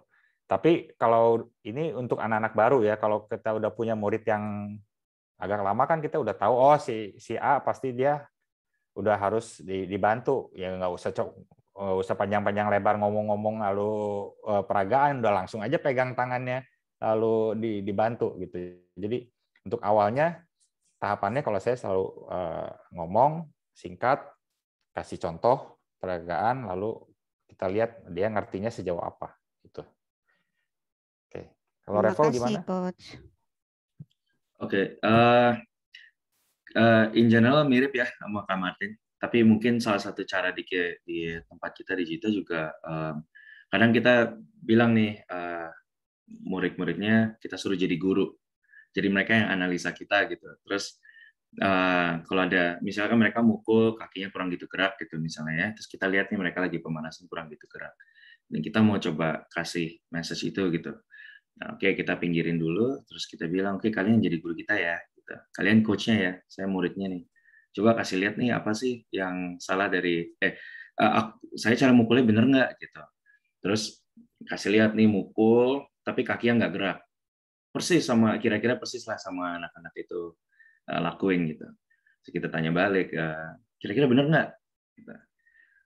Kadang ada yang bilang benar, ada juga yang bilang yang bisa ngelihat dan dia bilang salah. Kenapa salahnya? Kakinya kurang gerak. Oh, jadi harusnya gimana? Ya gerak kakinya, split step dulu atau apa gitu ya. Terus baru next-nya kita kasih lihat lagi, oh yang betulnya gitu ya. Oh jadi harus gini ya. Terus kasih lihat saya mukul, gerak, split step segala macam. Kira-kira benar nggak? Benar gitu. Oh oke. Nah itu cara-cara yang kayak gitu menurut saya, menurut kita di Jita itu sangat apa ya, membantu banget karena di situ anak-anaknya menganalisa juga gitu. Nggak cuman kita kasih tahuin aja, tapi mereka juga menganalisa dari gerakan kita yang salah gitu ya kan. Coachnya kasih lihat gerakan mereka apa yang salah gitu kan. Jadi mereka lebih sadar gitu. Jadi lebih ingat. Lebih dua arah ya. Betul. Learning by doing ya, learning by doing. Betul. Kadang-kadang cara membuat murid jadi gurunya itu bagus ya. Bagus sekali. Oke. Terima kasih Revel. Terima kasih Revel. Oke, berikutnya dari Andi Nur. Untuk mengatasi murid yang temperamen bagaimana ya Coach? Waduh. Gimana Coach Revel? Pukul aja, Pak. Itu. Terus Komnas HAM anak datang. Temperamennya gimana dulu nih? Ya, coba bisa langsung bicara, Nur. Ceritain kejadiannya seperti apa mungkin? Kalau muridnya tuh kayak susah diatur gitu Coach. Kalau dikasih tahu kayak langsung marah. Kalau dicontohin gerakan, kalau dia kayak apa ya, kayak lambat lah nangkapnya, banting raket lah, marah-marah gitu Coach. Usia berapa? Usianya di bawah 10 tahun. Di bawah 10 tahun. Masih beginner ya? Iya, ada juga sih yang 14 tahun ada juga. Oke. Apa ya? Biasanya sih anak-anak yang gini karena memang mereka belum enjoy sendiri kali main tenisnya ya. Jadi karena mereka belum punya keinginan sendiri untuk main tenis, mereka tidak bisa menikmati main tenis, jadinya mereka nggak mau diajarin itu. Ngapain diajarin? Marah-marah pasti itu. Itu yang biasanya terjadi ya. Tapi kalau anak-anak yang mereka udah seneng, lalu kita bisa kasih tantangan yang lebih, misalkan, ayo nih bisa mukul spin, bisa begini, gini, mereka biasanya mau diajarin gitu. Apalagi kalau udah pengen menang. Kalau udah pengen menang, mereka pengen belajar sesuatu biasanya. Ya. Gimana, Revel? Ya mungkin. Cara mengatasinya gimana ya kalau anak-anak ini? Ya tergantung sih, tapi emang benar-benar itu yang Kak Mati bilang benar, kayak kalau mereka kurang enjoy, mungkin salah satu caranya itu ya kasih mereka suatu challenge atau tantangan yang akan menantang dia punya kekurangan misalnya, dan kalau ada anak-anak lain bisa kan kadang itu juga bisa memicu gitu, kayak itu mereka bisa, saya nggak bisa. Kayak kita sebagai guru nggak menurut saya nggak boleh compare ya atau membandingi, kayak bilang itu dia bisa masa kamu nggak bisa gitu. Menurut saya jangan pernah gituin anaknya ya. Tapi maksudnya dengan kita kasih tantangan itu dia akan ngelihat juga kan anak-anak lain bisa nih, tapi dianya kurang gitu bisa, mungkin itu akan bisa memicu gitu ya. Nah dari situ dia akan mau belajar. Atau mungkin ada juga beberapa hal-hal atau game-game yang menyenangkan juga bisa dikasih ke programnya, atau tantangannya itu dikasih suatu hadiah, kayak hadiah atau mungkin hukuman, kalau anaknya temperamen, kalau kasih hukuman mungkin kurang gitu tepat ya, tapi kasih hadiah aja, mungkin kayak kamu bisa 3 kali teh botol gitu, bisa 3 kali rally teh botol apa gitu-gitu tuh mungkin sekali-sekali ya, jangan terus-terusan ya. Nanti kebiasaan bangkrut juga lah. Bokel kita. Ngantar dia diabetik tuh, teh botol terus. Saya boleh tambahkan sedikit ya. Saya rasa kalau yang Revel dan Martin bilang itu sudah benar. Tapi kalau memang anaknya masih seperti itu, mungkin harus diperhatikan dan dibicarakan dengan orang tuanya. Dalam arti gini, saya sendiri punya anak yang paling besar, kebetulan dia ada learning disability. Tidak terlalu parah, hampir orang nggak pernah tahu bahwa dia itu ada autismnya. Kalau sepintas, ini dari kecil ya, seperti itu. Kalau sepintas orang nggak akan pernah ngerti bahwa dia itu ada autism. Tapi dia ada. Jadi kalau kadang-kadang dia nggak bisa atau frustrated, keluarnya jadi marah. So kalau memang udah jadi pattern ya, bicara dengan orang tua, terutama karena itu hal-hal yang memang harus dicari tahu. Kenapa temperamental? Saya rasa kalau namanya masih anak kecil itu tidak ujuk-ujuk temperamental lalu behaviornya jelek gitu. Iya, tidak tiba-tiba seperti itu. Jadi saya di sini berbicara bukan sebagai coach ya, tentunya saya berbicara sebagai orang tua yang kebetulan anak saya ada berkebutuhan khusus yang besar itu dan keluarnya jadi marah kalau dia frustrated seperti itu. Terima kasih. Terima kasih Bu Lani, bagus sekali.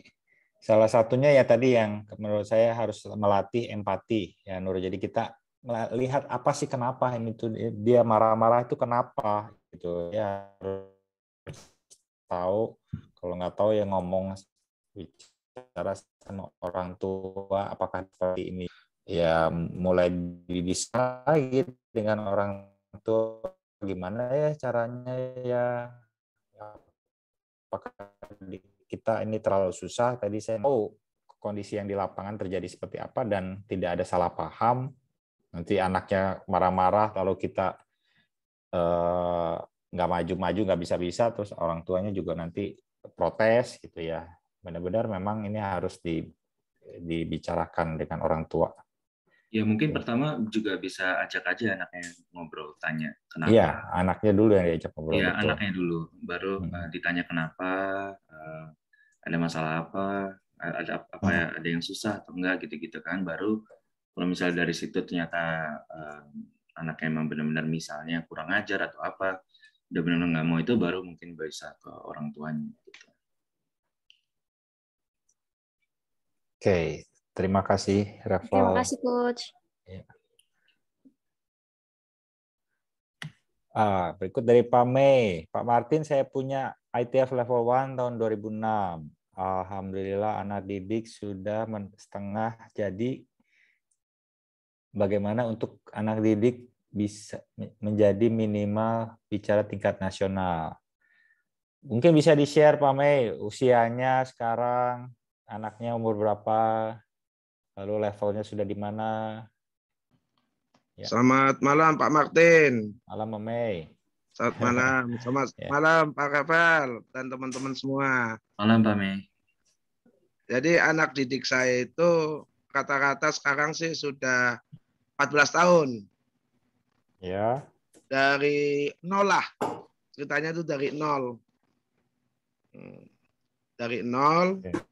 Alhamdulillah 14 tahun, 16 tahun. Nah, begitu kelas 16 tahun, itu sudah kelihatannya udah mentok ini. Mentoknya, problemnya adalah banyak tugas sekolah lah, itulah, gitu loh Pak Martin. Jadi nggak maksimal. Iya. Nah, pas betulan saya ngelatih di Kabupaten Bogor, pendopo Bupati. Tuh. Ya istilahnya ya setengah jadilah, pengen meningkatkan seperti apa nih Pak Martin dengan kendala-kendala seperti itu. Terima kasih Pak Martin. Ya Pak Mei, mungkin pertama harus ngobrol dulu dengan anaknya, dengan orang tuanya, ini mau kemana gitu. Karena kalau keinginannya hanya dari Pak Mei sendiri untuk memajukan ini anak, ya nggak akan berhasil. Ya, jadi memajukan anak, misalnya kita ngomong satu anak dulu ya, satu anak ini kita ngobrol, kamu mau jadi apa sih tenisnya gitu. Lalu kita tanya dia mau sejauh apa sih main tenis nih? Kamu udah 5 tahun nih main tenis sama saya misalkan. Terus kita mau kemana gitu. Kadang ada yang nggak punya cita-cita loh Pak Mei. Jadi ini harus kita arahkan juga bahwa kamu tuh punya potensi loh untuk jadi misalkan pemain daerah, misalkan pemain Jawa Barat, pemain PON, misalkan dulu di situ ya. Nanti kamu tuh punya potensi ke sana. Ya Pak Mei harus menjelaskan itu juga kepada orang tua bahwa kadang-kadang ada yang tidak tahu loh, tidak tahu potensinya masing-masing. Jadi mereka hanya main tenis, tapi nggak punya tujuan dan nggak punya bayangan mereka mau kemana. Ini harus kita bantu dan orang tua Pak Mei dan atletnya harus punya kesepakatan mau kemana. Nah, kalau udah punya kesepakatan, baru dari situ baru kita bisa bikin rencananya bagaimana. Oh, harus ikut turnamen begini. Oh, latihannya harus berapa banyak. Oh, berarti kamu sekolahnya mungkin nggak bisa di sekolah favorit, ya misalkan ya macam-macam. Tapi semuanya berangkat dari kesepakatan dulu. Revel? Ya, saya setuju sih. Saya tadi juga mau ngomong masalah orang tua, guru, dan muridnya ya harus punya satu kesepakatan. Itu penting. Ya. Gimana Pak Mei? Apakah cukup? Terima kasih. Cukup. Ya. Pak Martin, terima kasih. Itu dulu dibicarakan dulu sama anak dan orang tuanya ya Pak Mei. Ya. Ya, jadi bukan ambisi pelatih sendiri, nggak bisa. Ya. Kalau ambisi pelatih nggak bisa. Ya. Ya, siap. Oke, berikutnya Pak Jumat. Boleh bantu jawab? Jawab yang mana Pak Jumat?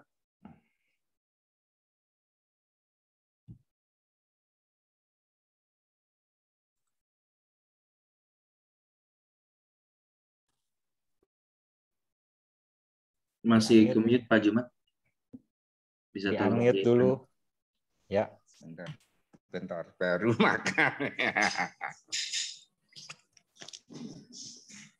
Mungkin sekedar bantu aja, share dari pengalaman kita masing-masing. Yang pertama tadi yang itu dari bagaimana aplikasi metode pelatihan di tenis itu. Tadi Bu Lani kelihatannya dijelasin sama Mas Revel ya. Mungkin nambahin sebagai share saja. Kalau pengalaman saya, ini karena saya dulu sebenarnya basic melatih itu kan hampir total dari Om Deddy ya. Jadi dalam kepelatihan itu kan ibaratnya kita harus memadukan antara teori dan praktek. Dari Om Deddy ini pengalaman saya dan yang saya terapkan di klub saya selama saya jadi pelatih ini, saya lebih mengedepankan dan pendekatan pada metodologis penyampaian pada saat melatih anak-anak secara teknik. Misalkan kita mau melatih SEP. Jadi kalau kita mau melatih SEP itu bukan lihat gayanya bagaimana, mekaniknya bagaimana, tapi kita kasih kasus saja. Kita letakkan pun satu langkah di depan net, dan anak didik suruh berdiri satu langkah di belakang net. Nanti kalau anak itu disuruh ngenain target itu bisa kena, secara otomatis itulah mekanik yang paling tepat. Teknik untuk anak itu, karena di dalam tenis itu seperti yang diterangkan dalam buku juga sifatnya open skill sport ya. Jadi keterampilan terbuka. Jadi mungkin sebagai pelengkap aja. Selama ini saya aplikasikan teori dari Om Deddy itu, alhamdulillah pengalaman kita mau ngedrill forehand. Kalau saya tidak terlalu bagaimana cara dia memukul forehand, tapi kita buat pelatihan terus kita kasih target. Apabila suara pukulannya betul, titik kontak poinnya, dan targetnya tepat, kualitasnya bagus, itulah saya kunci. Grip yang paling tepat, gerakan yang paling tepat sesuai dengan anatomi anak per anak. Itu mungkin salah satu contoh metodologis dalam melatih anak-anak, dan alhamdulillah selama ini sekedar share aja. Alhamdulillah selama ini saya anak-anak nyaman-nyaman saja. Itu satu yang pertama. Terus yang kedua mengenai tadi, bagaimana cara menangani anak yang temperamen, mungkin Pak Martin ya. Jadi memang dalam melatih itu berbagai macam variabel karakter anak. Tapi alhamdulillah sesuai pengalaman saya melatih di klub kami. Jadi saya itu setiap melatih anak lebih mengedepankan pada mental. Jadi mental itu menurut saya setiap anak mesti tak jelasin. Mental dibagi 4 segmen. Nomor 1 adalah punya komitmen. Nomor 2 serius dalam latihan. Nomor 3 senang terhadap tantangan. Nomor 4 adalah cerdas. Ya, cerdas dalam mensikapi kasus di tengah lapangan pada saat bermain. Nah, di sini yang saya garis bawain adalah supaya anak-anak tidak berontak dan tidak temperamen. Dari saya cukup yang pertama yang di komitmen itu, saya selalu ke anak-anak. Siapa Anda, mau jadi apa Anda, dan apa yang harus Anda lakukan. Terus itu kita jelasin secara detail. Alhamdulillah, semua anak didik, saya belum melihat anak didik kami itu di lapangan marah-marah, banting raket dan segala macam, atau dia frustasi minta pulang dari latihan. Tapi alhamdulillah latihan dari 0 sampai mereka berprestasi di tingkat nasional itu biasanya kalaupun pindah karena pindah ke Jakarta ada alasan sponsor, pindah macam-macam. Mungkin itu share aja. Jadi nomor 1 dalam melatih anak adalah metodenya supaya instruksi dari pelatih itu didengar, dilaksanakan, tanpa ada pengawasan kita yang harus menteleng terus. Jadi dari segmen mental yang nomor 1 di komitmen itu, Pak Martin. Jadi siapa Anda, mau jadi apa Anda, dan apa yang harus Anda lakukan, itu mesti anak-anak bisa memfeedback dan bisa mengaplikasikan dengan secara pengawasan melekat. Itu alhamdulillah selama ini saya bisa mencari solusi, tidak ada anak yang emosi di dalam latihan, dan semua anak kita berdiri aja melihat mereka sudah melakukan 100%. Mungkin sebagai share aja gitu Bang Martin. Mas Terima kasih Pak Jumat. Terima kasih. Terima kasih Pak Jumat. Oke, berikutnya dari Fahrul Azmi. Untuk melatih mental para pemain junior, salah satunya dengan memberikan tekanan kepada atlet tersebut. Tekanan yang bagaimana yang cocok untuk pemain junior, Coach? Rewal mau jawab dulu?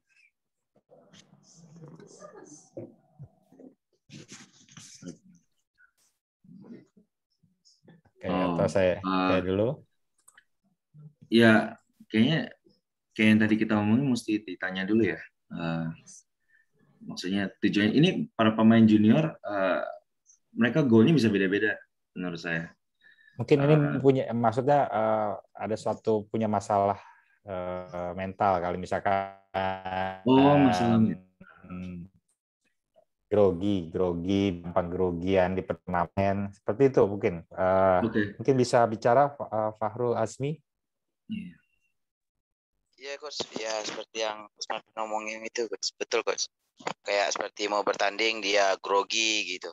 Jadi saat mau latihan kita kan untuk melatih mental itu salah satunya dengan memberikan tekanan saat latihan. Nah, tekanan yang bagaimana yang cocok untuk para atlet junior gitu. Supaya nanti tekanan yang kita berikan itu tekanan yang tidak berlebihan gitu. Ya, terima kasih Coach. Ya, ini masalah mental paling jelimet memang.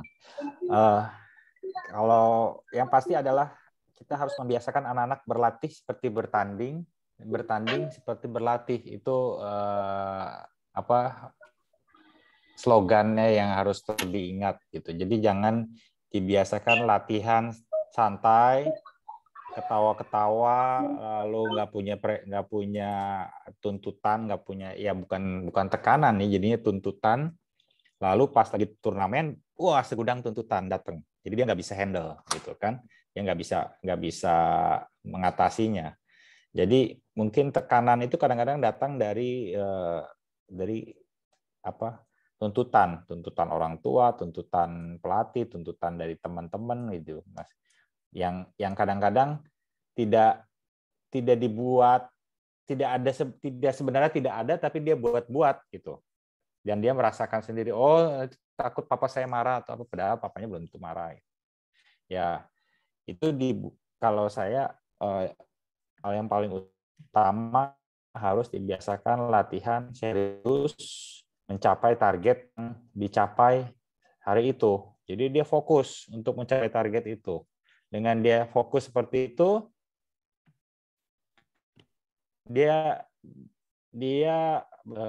tuntutan dan tekanan gitu sedikit-sedikit ya. Nah, jadi kita naikin tuntutannya, kita naikin sedikit-sedikit, makin lama makin sesuai dengan tuntutan pada saat dia turnamen seperti apa.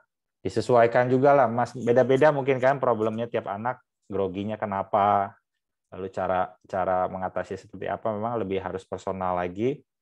Tapi rule of thumb-nya yaitu dibiasakan latihan serius seperti bertanding. Bertanding pun harus diingatkan, kamu main harus enjoy seperti latihan gitu. Itu yang baru aja nih, tadi saya pulang dari turnamen, murid saya mainnya kacau balau karena ternyata dia takut kalah karena lawannya dia biasanya menang gitu. Jadi itu kan berarti tuntutan atau tekanan yang dia buat sendiri sebenarnya kan. Belum tentu orang lain mengharapkan seperti itu, tapi dia berasumsi bahwa orang lain mengharapkan dia menang gitu karena biasanya dia menang. Itu yang bagaimana kita harus tahu ngajarin ke anak, kamu nggak boleh mikir begitu, fokus sama tujuannya mau main seperti apa gitu. Nah ini dibiasakan waktu latihan sehingga waktu turnamen dia bisa melakukan problem solving dari sisi mentalnya. Ya, oke. Revo mungkin ada tambahan?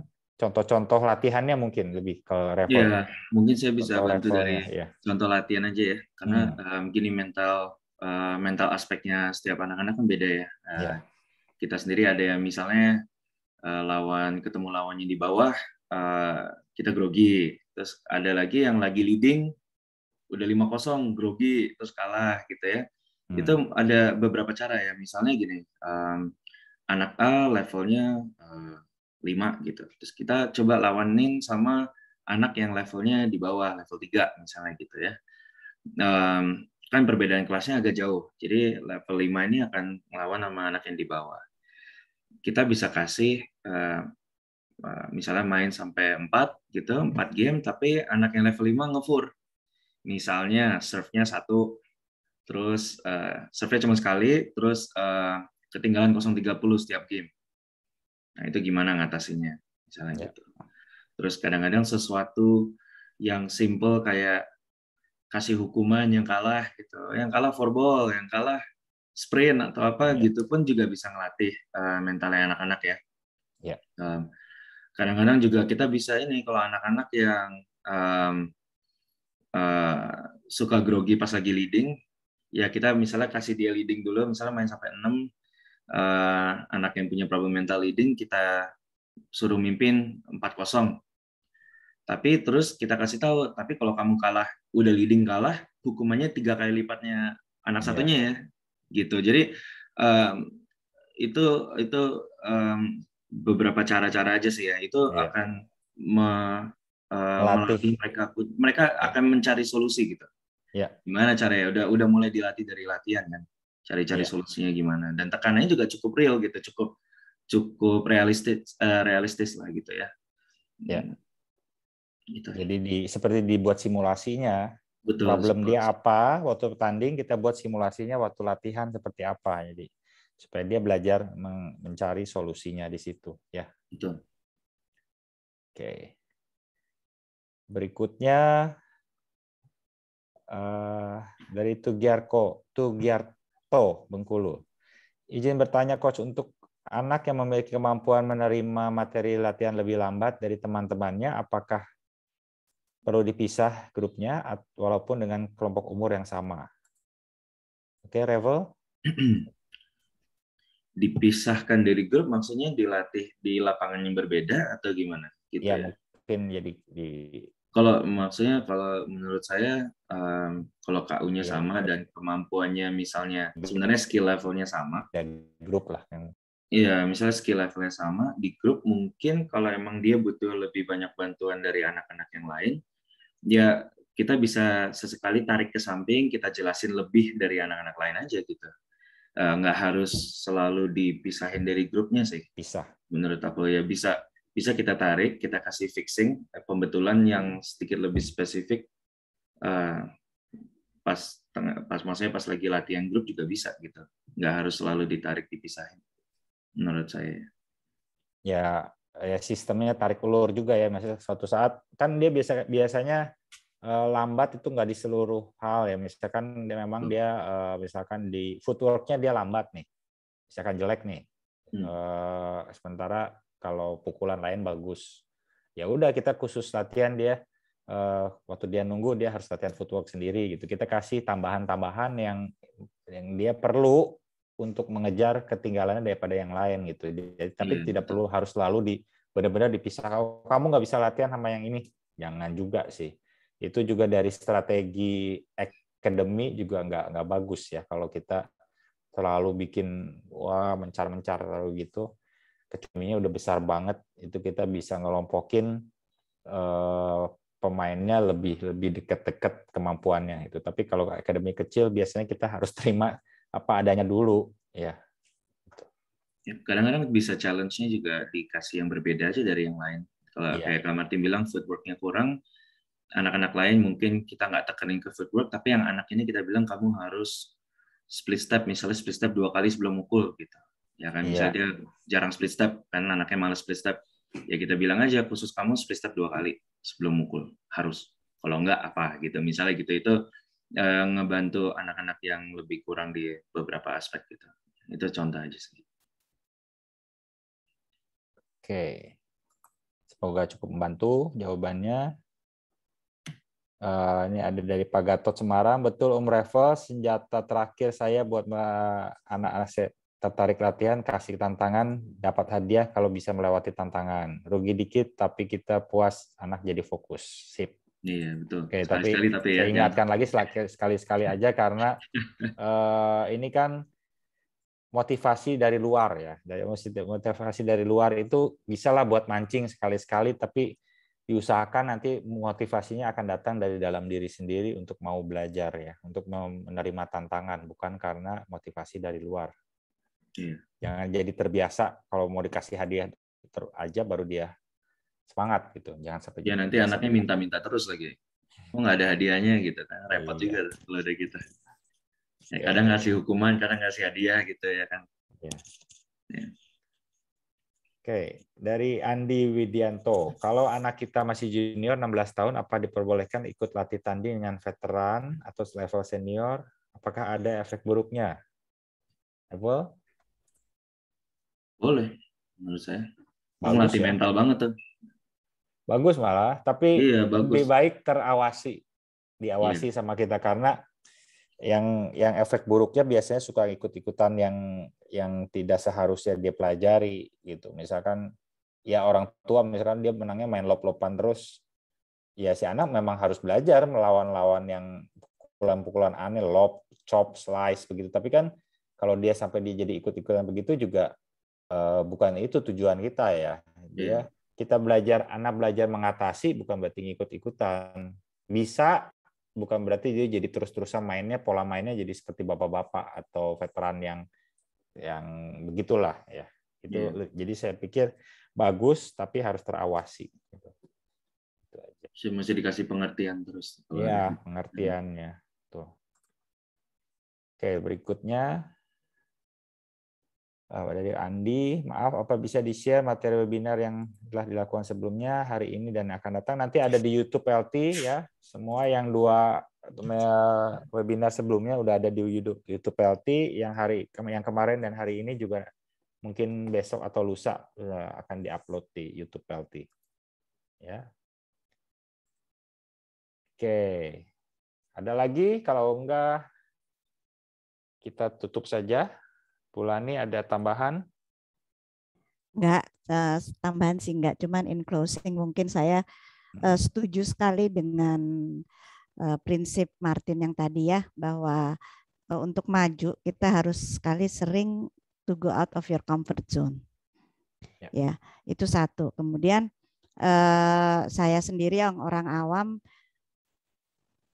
merasakan bahwa ITF Academy itu banyak yang bisa dipelajari, dan dia materi-materinya tidak hanya dari kepelatihan. Sebagai orang tua pun banyak materi-materi yang bisa dipelajari. Jadi mungkin kalau para pelatih bisa juga bicara dengan orang tua untuk ya as a parent tuh mestinya gimana sih ya yang punya anak-anaknya. Jadi bisa dipelajari di situ juga.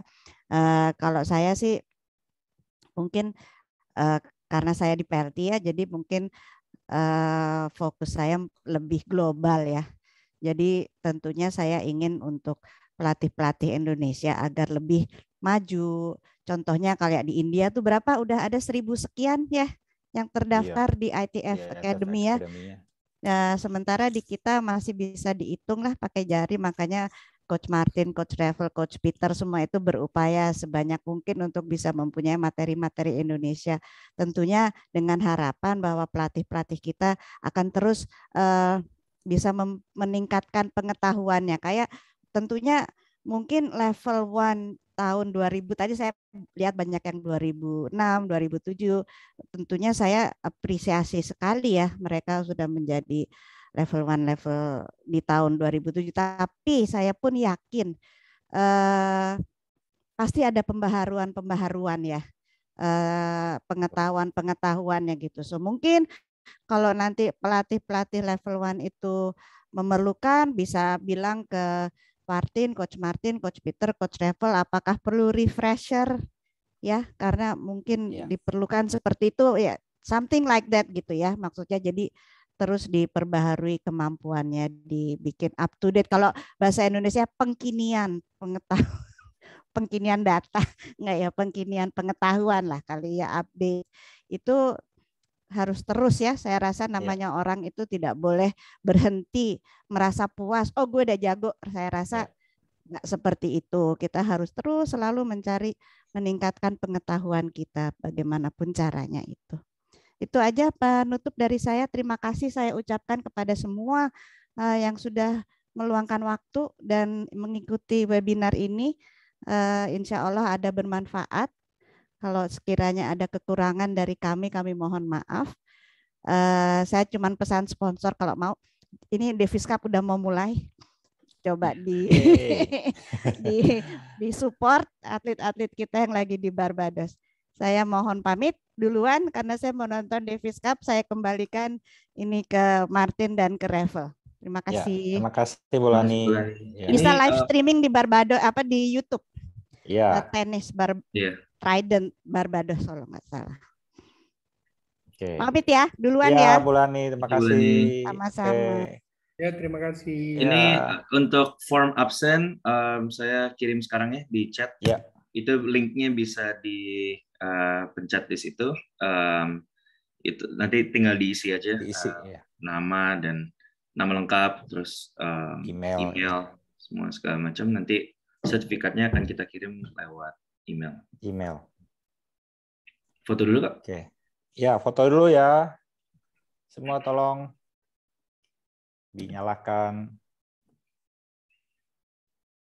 Wes, ada Panandang. Kirain masih di lapang, Pak. Baru nyampe. Oke. Siap. Udah semua belum? Revel bisa screenshot? Aduh, aku... Oke, saya deh. Ini belum nyala semua. Oke, seadanya deh ya. Oke, siap. 1, 2, 3. Oke, terima kasih semua. Sama-sama, Coach. Ya. Terima Malam. kasih semua. Selamat malam. Terima kasih Coach Martin, Coach Revel.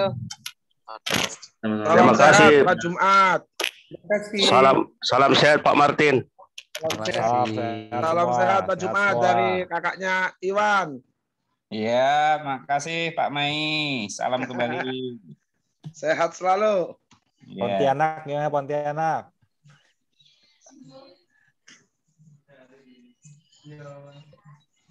Oke, saya end ya. Bye-bye semua.